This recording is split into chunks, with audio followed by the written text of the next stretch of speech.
I said I was excited for the cabin trip. My dad laughed, said, "We already went without you." Mom said, "I was too intense," and replaced me with my golden sister's boyfriend. So I pulled every financial plug they never knew I controlled. Alright bros, I've been sitting on this story for a minute, debating whether to post it, but screw it. Sometimes you just gotta let that toxic shit out. I need to vent, and maybe some of you will get where I'm coming from. So I'm a 30-year-old dude, and I've always been my family's designated problem solver and human ATM. You know the type. The responsible one who silently handles everything, while everyone else lives their best carefree lives. Since graduating college, I've basically been the invisible backbone holding my family up financially. Dad's a high school teacher who coaches basketball on the side, Mom works part-time at a dental office, and they've always struggled with money management.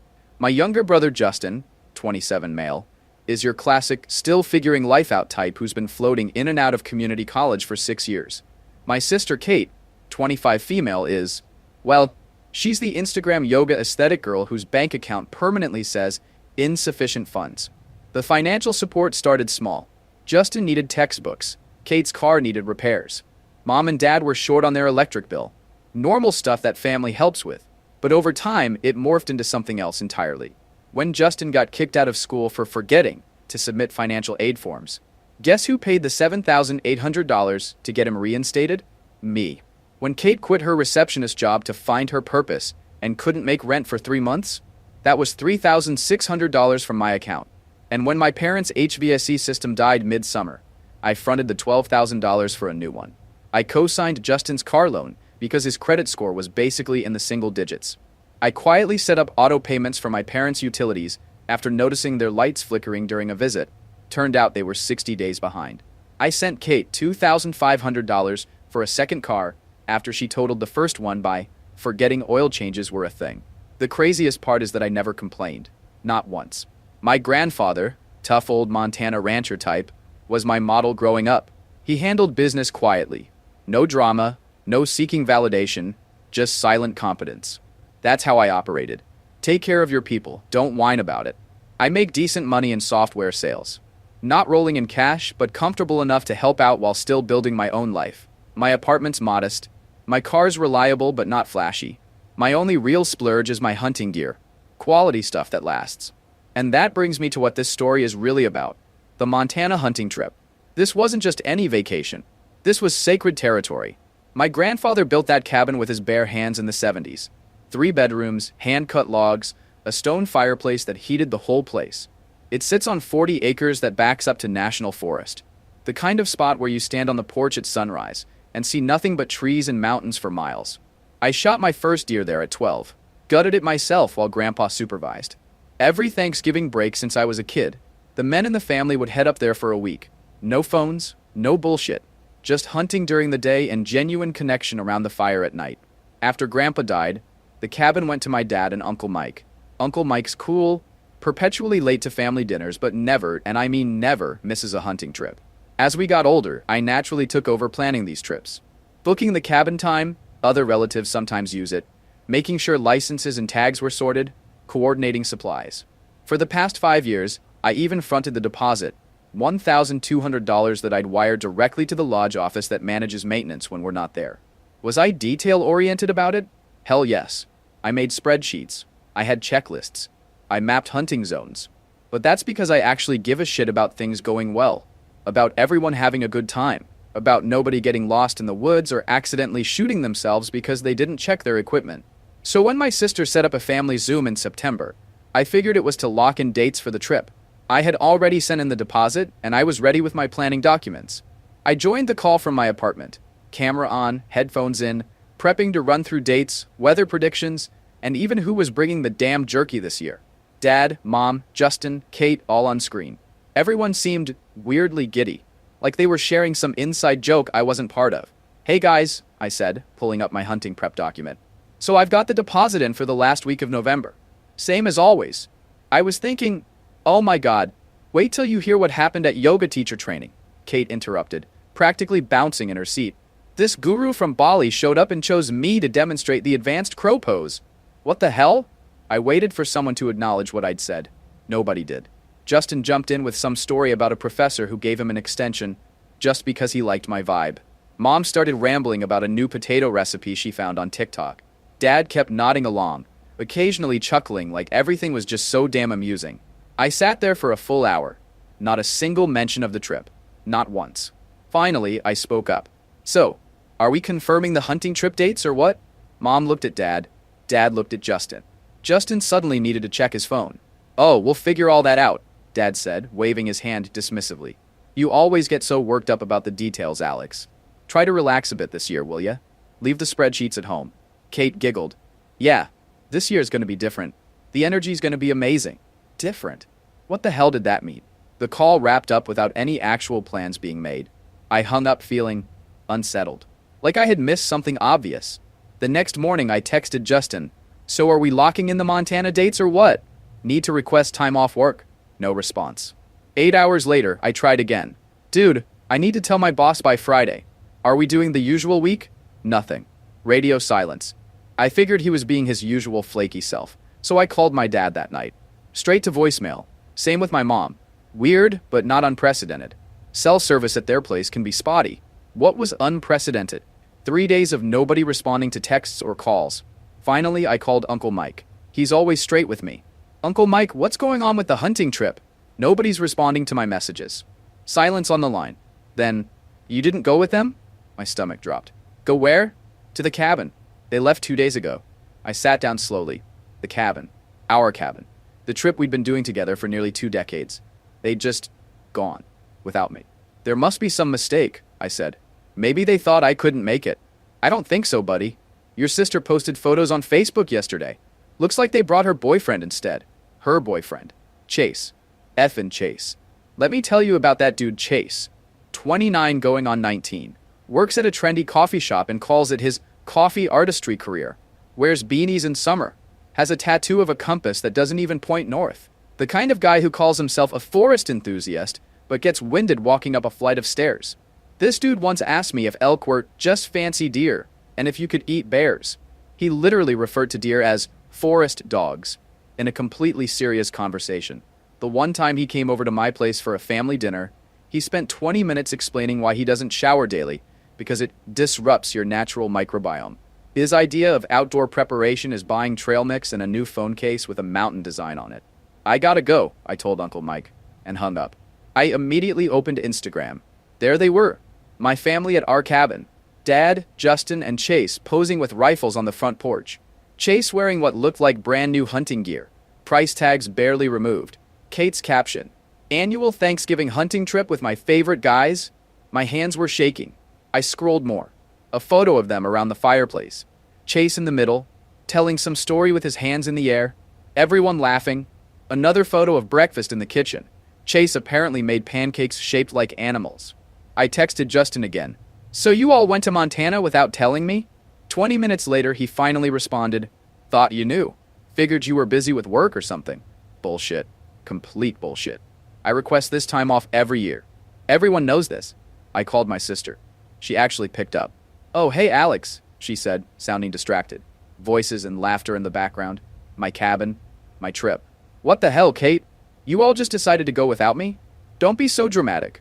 We thought you'd be cool with it. You're always so stressed about these trips anyway. Stressed? I plan these trips. I pay for these trips. That's exactly what I'm talking about. You make everything so intense. Chase offered to come, and honestly, it's been way more fun this way. He keeps things light. I heard Chase's voice in the background. Is that your brother? Tell him I got a whiteboard and made a hunting strategy flowchart as a joke. It's hilarious. They were literally mocking me. My planning. My organization. The things that made these trips actually successful. Kate continued. We just wanted someone who keeps things fun. Not intense, like you always are. I hung up. Didn't trust myself to respond. An hour later, my mom called. Probably feeling guilty. Honey, don't take it personally. Chase really makes everyone laugh. You tend to suck the fun out of things when you're too serious. I paid the deposit for that trip, I said flatly. $1,200. Non-refundable. Oh, we'll pay you back. Chase brought a whole box of steaks to contribute. Like that was equivalent to my financial contribution and years of planning. My dad called next. His approach? Son, you just overdo everything. It's supposed to be relaxing. You act like it's boot camp with all your schedules and rules. Rules like don't point guns at people and Check the weather before heading out. Those kinds of rules, Dad? See? This is what I'm talking about. So uptight. I ended the call and sat in my dark apartment. I could feel something shifting inside me. Not rage exactly. Something colder. More calculated. They didn't forget me. They didn't misunderstand. They replaced me with a guy whose outdoor experience consisted of drinking kombucha on brewery patios. And they did it using my money. But I had enough of their bullshit ever since I became the reliable one. So that night I opened my laptop and made a spreadsheet. One final spreadsheet. Every automatic payment I had set up for my family. Every recurring transfer. Every bill I quietly covered. Every loan I'd never expected to be repaid. The total made me physically ill. $36,782 over the past 2 years alone. I remember thinking, they want Chase's energy so much? Let's see how they like my energy when it's gone. I logged into my bank account and got to work. Just precision without even hesitation. First up was Justin's tuition account. I'd been covering payments through the school portal like some behind-the-scenes sponsor. That access? Gone. He'll find out when the next bill hits and nobody's there to foot it. Then Kate's car insurance. She linked it to my card last spring. Said she'd Venmo me monthly. Never did. I pulled the card info, killed the payment method, and blocked the account. Let her figure it out between yoga poses. My parents' utilities came next. I'd set up autopay for their gas, water, and electric when they started missing due dates. I disconnected every service, reset every login. If the lights go out, they'll know why. The emergency credit card I gave my dad, the one meant for actual emergencies, had slowly turned into his personal tap. I shut it down mid-cycle. No warning, no replacement. And that quiet $350 I'd been transferring to help cover their mortgage shortfall every month, the one they never acknowledged but always counted on, cut off, canceled. It took less than an hour to undo years of support. They never saw it coming, but they were about to feel every single click, all without a single word of explanation. And remember that $1,200 cabin deposit I'd paid? I had documentation for it. Email confirmation, receipt, bank record. I knew they wouldn't pay me back. I contacted my lawyer friend Eric, explained the situation as calmly as I could. He thought for a minute, then suggested a simple but beautiful move. File the $1,200 as an official family loan repayment from my sister, since she was the one who'd posted the trip photos. We're not suing or anything, he explained. Just documenting that she repaid a portion of what she owes you. It's all above board. I didn't tell them about this. Just let it process through the system. Legal. Documented. A time bomb waiting to go off when tax season came around. Then I waited. It took exactly 9 days for the first cracks to appear. I received text from Justin. Hey, there's some issue with my student portal. Says payment declined. I read it. Didn't respond. 3 days later, Kate. WTF, my insurance got canceled? They said payment didn't go through. I'm driving tonight. Need this fixed ASAP. Again, read. No response. My parents lasted almost 2 weeks before my mom called in a panic. Alex, the electric company says our auto pay account is inactive and the gas bill is past due. Is something wrong with your bank? No, I said flatly. My bank is fine. Well, can you fix it? They're threatening to shut us off. I'm not fixing it. Silence. Then, what do you mean? I mean, I'm not paying your bills anymore. Is this because of the hunting trip? Are you seriously that petty? It's not petty to stop supporting people who don't respect me. We respect you. We just wanted a more relaxed trip this year. So relaxed you didn't even tell me it was happening. So relaxed you used my money to do it. It's not like that. I hung up. Let them connect the dots themselves. The texts and calls started pouring in after that. Accusations, guilt trips, anger, panic. I muted them all. My dad tried a different approach a few days later. Son, whatever point you're trying to make, you've made it. This little tantrum needs to stop. Yeah, a freaking tantrum. Interesting word choice. Like I was a child refusing to share toys, not an adult who'd been systematically exploited then discarded. It's not a tantrum, I replied. It's a boundary. Then I blocked his number. Uncle Mike was the only one I kept in contact with. He called after about a month of this. Your parents are freaking out, he said. Your mom's crying all the time. Did they tell you what they did? Yeah. Shitty move on their part, I'll admit. But isn't this getting out of hand? Actually, I think things are finally in hand for the first time, I said. They made their choice. They chose Chase. His good vibes don't come with financial support attached. My uncle was quiet for a moment. The cabin was important to you, wasn't it? More than just a trip. It was the one thing I asked to keep sacred. The one tradition that mattered to me. For what it's worth, I told them they screwed up. Big time. It wasn't worth much, but I appreciated him saying it. 3 weeks after cutting them off, I stayed quiet. No texts, no hints, just silence.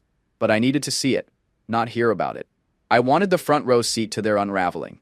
So I made the drive out to the old neighborhood, parked a few houses down, just out of view, rolled the seat back, sipped my coffee, and waited. Not out of spite, not even revenge. I just wanted to know what it looked like when reality finally showed up uninvited. Didn't take long. A tow truck showed up like a summoned demon. The guy walked straight up to my brother's Subaru. Yes, the one I co-signed.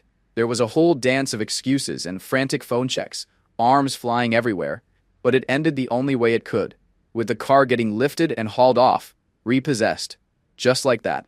He kicked over a trash can, like that was going to change the payment history, then vanished inside. Mail showed up next. My mom stepped outside and flipped through the stack. I watched her stop dead on one envelope. Bright red block letters across the front. You didn't need to see the wording to know what it said. Her face did all the talking. She clutched it like it burned. Then came my sister, storming up the driveway like a Category 5. Different car, definitely not hers. She didn't knock, just launched into full-volume rage the moment the door opened. Hands flying, phone in one hand like she was holding Exhibit A. Didn't need audio. I've seen that argument 100 times. How could this happen to me? Meltdown. And just when I thought the show was over, the blue Prius rolled up. Chase, the human Spotify playlist. He went inside for a short visit, left with a duffel bag and zero eye contact. Guy probably thought vibes could pay the water bill. I sat back, sipping cold coffee that tasted like the end of an era. No gloating, no high, just clarity. Eventually, my dad came out and sat on the steps and just sat there. Elbows on knees, head in hands. Not the head of the family. Just a man who bet on convenience over loyalty. And lost. That's when my phone rang. It was Justin. I stared at the buzzing phone for a few seconds. Almost let it go to voicemail. But something made me swipe to answer. What? You cut everyone off, he said flatly. It wasn't even a question, just a blunt accusation. You replaced me on a trip I helped pay for. With Chase. Did you seriously think nothing would happen?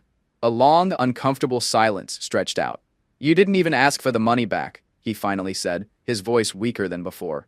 Neither did any of you, I shot back. Not once, not ever. This can't seriously be about money, Justin muttered, almost pleading.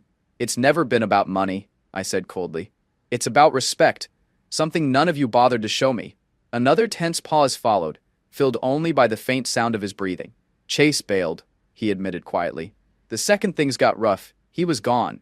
I scoffed softly. I'm shocked. Kate's car got repossessed yesterday. Sounds rough, I said dryly. Dad's freaking out about the mortgage. He's literally having panic attacks. Maybe he can make a spreadsheet. Heard they're useful for managing finances. Dude, Justin snapped suddenly, frustration finally breaking through. You've made your point. This is getting really serious. It was always serious, I countered sharply. You guys just pretended it wasn't because I quietly took care of everything. You mistook silence for simplicity. None of it was easy. I just made it look that way. And all the while, you mocked me for being too intense. We weren't mocking. You replaced me, I interrupted harshly. On our family trip, the trip I partially paid for, with a clown who wouldn't recognize a deer unless it danced on TikTok. And now you're surprised I'm done funding your lives? Justin had nothing left to say, the silence deepening between us. Finally, I spoke again, my voice low, steady, and colder than I'd ever heard myself sound. Tell everyone I hope Chase's good vibes can keep you warm when the heat gets shut off. Then I hung up and drove back home, feeling lighter than ever. 2 days after I played silent spectator to their unraveling, a text buzzed in from Uncle Mike. He said there was going to be a family meeting at my parents' place the next evening. 6 p.m. They wanted to talk, apparently. He pitched it as a chance to clear the air. My first reaction? Hard pass. I mean, the last time they talked, I ended up replaced and robbed. I texted back that I wasn't interested in walking into an ambush disguised as a conversation. He replied almost instantly, promised he'd be there, said it wasn't an ambush, just a mess of people finally realizing they'd lit their own house on fire. That I should at least hear them out. I didn't respond right away. Let it sit. All day I went back and forth. One part of me wanted to show up just to watch them squirm under fluorescent lights, the same way I had while doing their dirty work for years. Another part of me wanted to delete the text, block every number, and pretend they never existed. But Uncle Mike had always called it like it was. Never picked sides, Never played games. If he said it was safe, I figured it probably was. So I sent one word back. The kind of reply you give when you're not there to reconnect, just to settle a score. I told him I'd be there. I showed up exactly on time, knocked instead of using my key. Small power move, but it felt important to establish that I was now a visitor, not family. Mom opened the door. Her eyes were puffy from crying.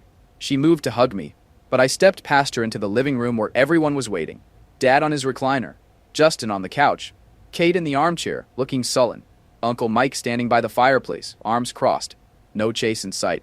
"Where's your vibe guy?" I asked Kate, not bothering with pleasantries. She looked down. "We broke up. Let me guess. When the Wi-Fi got cut off?" Dad cleared his throat. "Alex, we asked you here to talk, not to throw jabs." "Really?" Because when I wanted to talk about the hunting trip, nobody seemed interested. The room went quiet. Uncle Mike nodded slightly, like, fair point. Dad sighed. "We made a mistake. We should have talked to you about Chase coming along." "You didn't make a mistake," I corrected him. "You made a choice. Several choices, actually. You chose to exclude me. You chose to replace me. You chose to use my money to do it. Those were deliberate decisions." Mom started crying again. "We didn't think of it that way. That's the problem. You didn't think. None of you ever do. Not about consequences.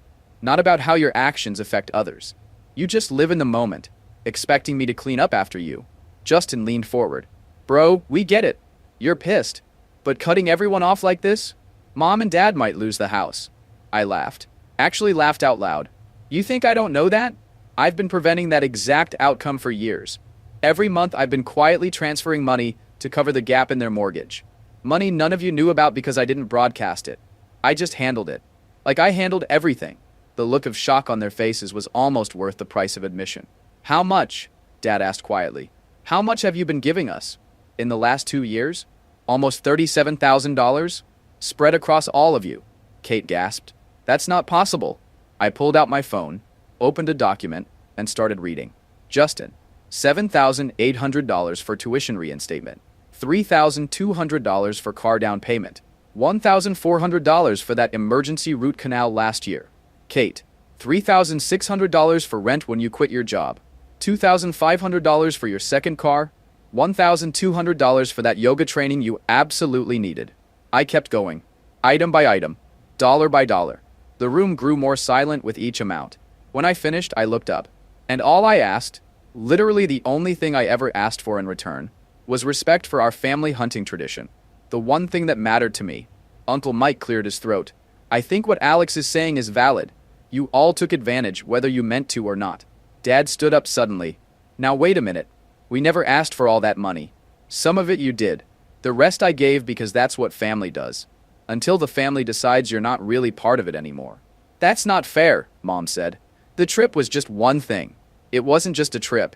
It was the one time I felt valued. The one time I wasn't just a checkbook. And you took even that from me." Kate was crying now too. "We didn't know how much you were doing for us. We thought you were just being controlling. With all your planning and spreadsheets. Those controlling spreadsheets kept this family afloat. But you know what? I'm done. I'm not turning the money back on. This isn't a tantrum. It's not temporary. It's my new boundary." "So what do you want?" Justin asked. "An apology? Fine. We're sorry. Truly. Now will you help?" I stood up. "I don't want anything from you. That's the point. I'm removing myself from this dynamic completely. You wanted Chase's vibes instead of my intensity? You got it. Deal with the consequences." As I moved toward the door, Dad called out, "There's something else you should know." I turned. "The cabin," he said. "Uncle Mike and I are selling it." That hit me like a physical blow. "What?" Uncle Mike stepped forward. "It's not my choice, Alex. Your dad needs the money now. But I wanted you to know before it happened. The cabin. Grandpa's cabin. The last physical connection to a time when family actually meant something. About to be gone. You're selling it because you need my money but won't admit it," I said to my dad. "So instead, you'll destroy the one thing that might have eventually brought us back together." Dad didn't deny it. "When's the sale?" I asked Uncle Mike. "Listing goes live next week. Unless I start paying for everyone again? That's the deal?" Dad had the decency to look ashamed at least. I walked to the door, stopped, and turned back one last time. "Check your loan documents," I told my dad. "The cabin deed. What about it?" Grandpa wasn't stupid. When he left it to you and Uncle Mike, he included a clause. Any sale requires unanimous consent from all legal stakeholders. Go ahead. Check who those stakeholders are. The confusion on his face was priceless. When I turned 25, Grandpa's lawyer contacted me. I own 33% of that cabin. Silent partial ownership. I never mentioned it because it never mattered before. I looked at Uncle Mike. You knew? He nodded. I found out last year when I was sorting through some paperwork. Figured it wasn't my place to tell you. So we can't sell without your permission? Dad said slowly. Correct. And guess what? Permission denied. I opened the door. Alex, wait, Mom called. What are we supposed to do now? I paused. Do what normal adults do. Get jobs, pay bills, face reality. Then I left, closing the door quietly behind me. 3 months passed. Winter turned to spring. I channeled my energy into work, got promoted, started dating someone new, a wildlife biologist named Kira, who actually appreciates preparation and planning. Started going to therapy too, which helped me process the anger and learn to establish healthier boundaries. I hadn't spoken to my family since that meeting. Uncle Mike checked in occasionally, told me Justin had taken a second job bartending nights. Kate was working at a call center. My parents had started selling off possessions to keep the mortgage current. I felt nothing when I heard this news. Not satisfaction, not guilt, just nothing. Then, on a rainy Tuesday, a package arrived at my apartment. No return address, just a small box. Inside was a single photograph. Me and my dad, shoulder to shoulder, holding up a buck we'd shot together back in 2019. One of the better trips. Before things went to hell. On the back, written in my dad's distinctive handwriting, "You were the glue. We mocked you for being serious when we should have thanked you for holding us up." Also in the box, a check for $1,200. Exactly the amount of my cabin deposit. I sat with that photo for a long time. Memories flooding back. Good ones, from before the betrayal. Teaching Justin to shoot. Evenings by the fire with Uncle Mike telling outrageous stories that probably weren't 100% true, but made us laugh until our sides hurt. The next day, I cashed the check. But I didn't use the money for myself. I donated it, under Chase's name, to a wildlife refuge that rehabilitates exotic pets. Chase had once mentioned wanting a pet wolf, so I figured he'd appreciate the irony of funding a place that actively discourages idiots like him from owning wild animals. 2 weeks later, I made a decision. I called my lawyer friend again. I need to buy out a property share, I told him. Your family cabin? He guessed. Yeah. I want to make an offer for my dad's portion. Fair market value. You're not reconciling with them? Number. But I'm not letting the cabin go either. The legal process took time. My dad initially refused the offer out of pride. Then, facing foreclosure on their house, he relented. So I now owned 2/3 of the cabin, with Uncle Mike retaining his third. We drew up a formal agreement. I would handle maintenance and could use it whenever I wanted. He had 4 weeks a year reserved for his use. The first thing I did was change the locks. Then I installed a full solar power system and satellite internet. Also built a new rifle rack, with a special place for Grandpa's old Winchester. I also added something new. A workshop in what used to be the smallest bedroom. Grandpa had been a woodworker in his spare time. I never had the chance to learn from him, but I found his old tools in the storage shed and started teaching myself. There's something calming about creating something with your hands, about the precision and patience it requires. The kind of intensity that actually builds something worthwhile. Memorial Day weekend, I drove up there alone. Rolled down the windows as I approached, smelling pine and mountain air. Pulled up to the porch where I'd watched my family laughing with Chase just months earlier. It looked the same. Weathered logs, stone chimney. The bench Grandpa had carved from a fallen oak, but it felt different now. Quieter. Mine. I unlocked the door, stepped inside, and set down my bags. No family drama, no chaos, no expectations. Just the cabin, the woods, and the freedom of knowing I'd reclaimed the one thing that had always mattered to me. That first night, I sat on the porch with a cup of coffee when my phone buzzed. A text from Uncle Mike. "How's the place looking?" I sent back a photo of the sunset over the tree line. "Quieter now," I added. "They're asking about you," he replied after a while. "Wondering if you'll ever come around." I thought about that. About the family I'd propped up for years. About how quickly they'd replaced me when I wasn't fun enough. About how fast it all collapsed when I stepped away. "Not their decision anymore," I texted back. "This place has a new legacy now." I put the phone away and focused on the mountains ahead. No spreadsheets needed tonight. Just me, the cabin, and the knowledge that I'd finally drawn a line that couldn't be crossed. The next morning, Justin texted me. "Did you really buy Dad's share of the cabin?" "Yep. So what now? We're just done? As a family?" I didn't answer right away. Watched an eagle circle overhead, riding thermals with barely a flap of its wings. Effortless. Free. I'm not coming to Easter, I finally texted back. Or birthdays. Or anything else right now. Maybe someday, but not now. You all need to figure out your own lives without me fixing everything. And the cabin? Will we ever be welcome there again? I thought about Grandpa, about what he'd want, about the legacy he tried to create. Maybe, someday, but not as guests, as equals. People who contribute rather than take, who appreciate rather than mock, who plan rather than just show up expecting everything to be perfect. He didn't respond to that. I didn't expect him to. That afternoon, I started a new spreadsheet. Plans for the cabin, improvements, maintenance schedule. The kind of detailed, intense planning they always made fun of, but that kept things stable and functioning. At the bottom of the spreadsheet, I added a new tab, labeled it Future Hunting Parties. I left it blank for now. Maybe someday, years from now, when they've learned to stand on their own, when they've figured out that good vibes don't pay bills or maintain relationships, when they've earned back some measure of respect, maybe then I'll start filling it in. Or maybe not. Either way, I'll be fine. Because they called me controlling, called me too intense, called me a buzzkill.